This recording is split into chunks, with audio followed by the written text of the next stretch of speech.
eu sou Shirley, advogada, e hoje estou aqui para discutir com vocês a recém-prolatada decisão judicial que trata do percentual devido a título de adicional de compensação por disponibilidade militar. Em nosso último vídeo, havíamos retomado a discussão da matéria relacionada ao acesso ao sistema de saúde nas Forças Armadas, atendendo a alguns pedidos. Nós vamos dar uma breve pausa nessa discussão para trazer este assunto, que acredito que seja do interesse de todos, mas posteriormente vamos retomar as considerações acerca do acesso ao sistema de saúde. Como já havíamos conversado, a Lei 13.954 de 2019, ela criou em seu artigo 8º o adicional de compensação por disponibilidade militar, com a finalidade de remunerar o militar em razão de este trabalhar em regime de dedicação exclusiva. E não obstante tratar-se de uma inovação legal que traz um benefício a essa categoria, já em seu nascimento a lei despertou uma série de polêmicas, já que no mesmo dispositivo que cria este adicional, ela trata de vedar a sua acumulação com o adicional de tempo de serviço, que é assegurado pelo artigo 31 da Medida Provisória 2215-10 de 2001, a todos os militares que em 29 de dezembro de 2000 já haviam preenchido os requisitos necessários para a percepção do adicional de tempo de serviço. Em razão dessa inacumulabilidade trazida pela lei, demandas judiciais já vêm sendo propostas, como nós comentamos em nosso vídeo de número 13, com decisões positivas, favoráveis e outras decisões contrárias à possibilidade de acumulação desses dois adicionais, ressaltando que essas ações judiciais, tanto as que julgaram favoravelmente a possibilidade de acúmulo, quanto as que julgaram de modo contrário, ainda estão pendentes de recurso, pelo que a matéria não restou definida pelo Judiciário. Ainda será apreciada porque a lei é muito recente e os entendimentos estão se apresentando de modo divergente. Agora, além desse debate da possibilidade ou não de se acumular a percepção do adicional de compensação por disponibilidade militar com o adicional de tempo de serviço, outra temática vem sido objeto de discussão na seara jurídica, qual seja o percentual devido a título de adicional de compensação por disponibilidade militar. Nos vídeos em que discutimos mais detidamente acerca da criação e dos pormenores desse adicional, nós vimos que na tabela contida no anexo 2 da nova Lei 13.954 de 2019, há uma variação de percentuais a serem pagos a tal título, variando entre 5% e 41%. O questionamento formulado se refere exatamente sobre a distinção entre os percentuais pagos, aduzindo-se que essa distinção fere a Constituição Federal ao criar índices de reajustes diferenciados aos militares, em prejuízo aos graduados e aos oficiais subalternos, o que desrespeitaria a própria natureza jurídica desse adicional, já que o fundamento desse benefício legal é compensar o militar pela disponibilidade, pelo regime de dedicação exclusiva, e nesse sentido, tanto soldado, cabo, sargento, oficiais subalternos, intermediários e superiores dedicam-se integralmente ao serviço militar. Pelo que, segundo o que se questiona, não haveria justificativa hábil a amparar a diferenciação dos percentuais, já que na prática a diferença ocorreria com justiça, por se tratar de um percentual que incide sobre o soldo, cada qual, de acordo com sua graduação ou patente, receberia proporcionalmente aos seus ganhos. Para amparar essa tese, muito bem estruturada pelo advogado responsável pela condução da causa em comento, parte-se da premissa, parte-se do princípio que a criação do adicional de compensação por disponibilidade militar nada mais é do que um aumento, um reajuste de remuneração.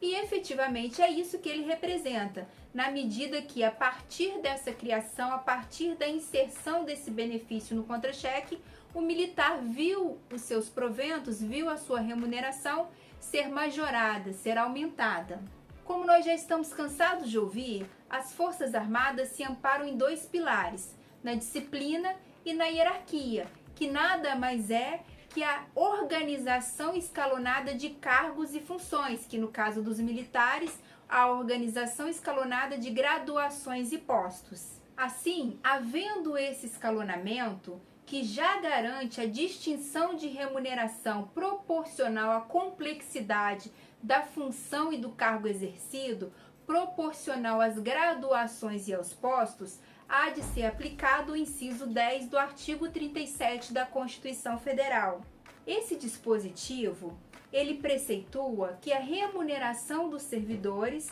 deve sempre ser objeto de lei, assim como seus reajustes, que devem ocorrer de modo geral e sem distinção de índices. Dessa forma, amparado no dispositivo constitucional, foi proposta essa demanda judicial, arguindo a violação à Constituição ao se deferir percentuais de reajustes distintos a servidores de uma mesma categoria, no caso, a servidores militares, já que, como mostra o anexo 2 da tabela contida na Lei 13.954, esses percentuais variam entre 5% e 41%. Questiona-se, então, a legalidade dessa variação. Feitas essas explicações, todas essas considerações, vamos partir, então, para a análise da sentença prolatada pelo 13º Juizado Especial Federal do Rio de Janeiro.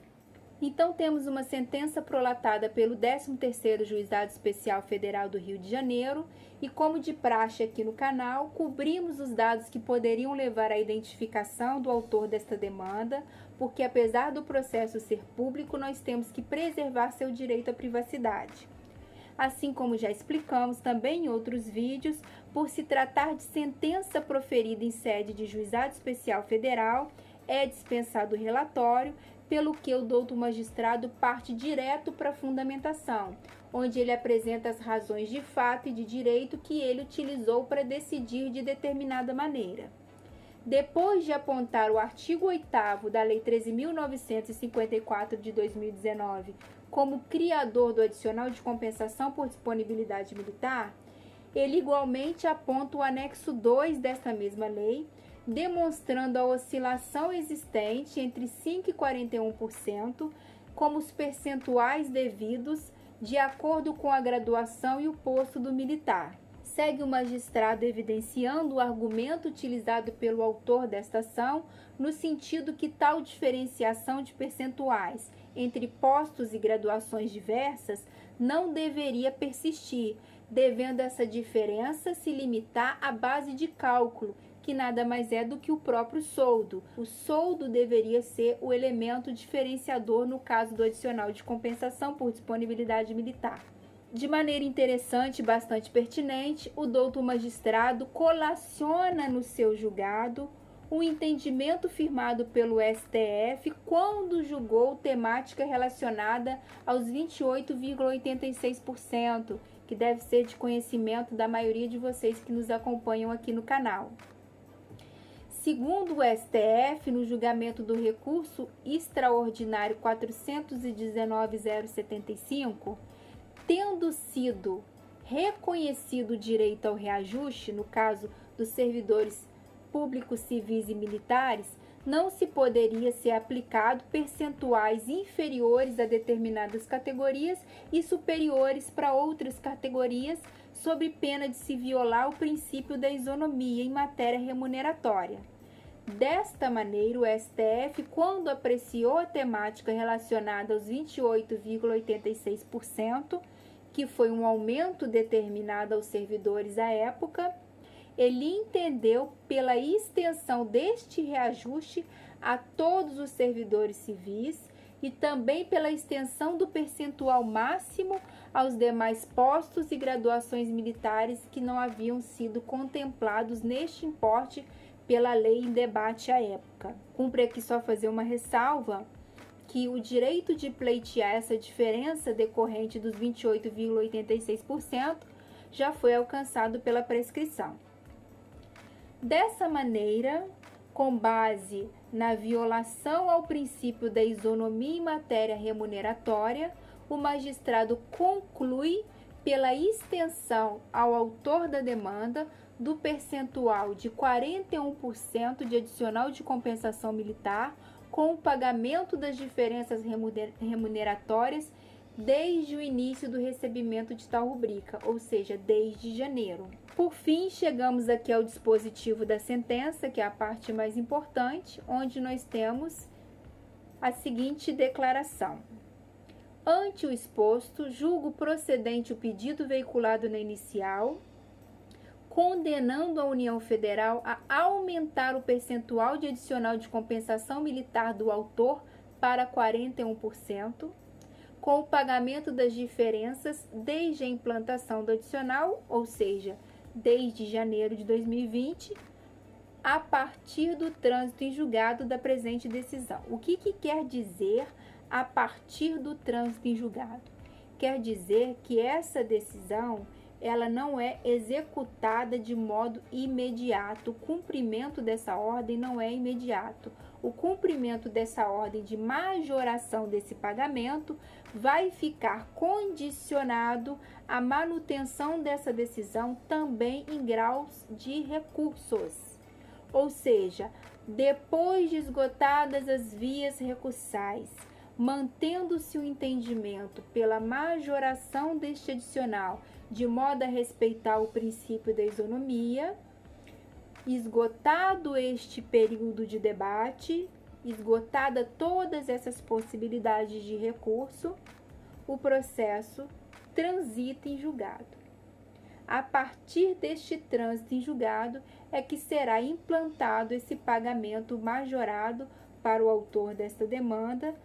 no caso, como eu disse, de haver confirmação desse julgado nas instâncias superiores. Desta mesma maneira, o pagamento das parcelas retroativas fica condicionado à confirmação dessa decisão nas instâncias superiores. Se esse vídeo foi útil para você, peço que curta e compartilhe para que possamos levar essa informação ao maior número de pessoas, porque, como sempre digo, informação é essencial e para você fazer uso de um direito, primeiro é preciso saber que ele existe e a maneira correta de exigi-lo. Se ainda não está inscrito, se inscreva em nosso canal para ser notificado toda vez que postarmos novos conteúdos. Até o próximo vídeo.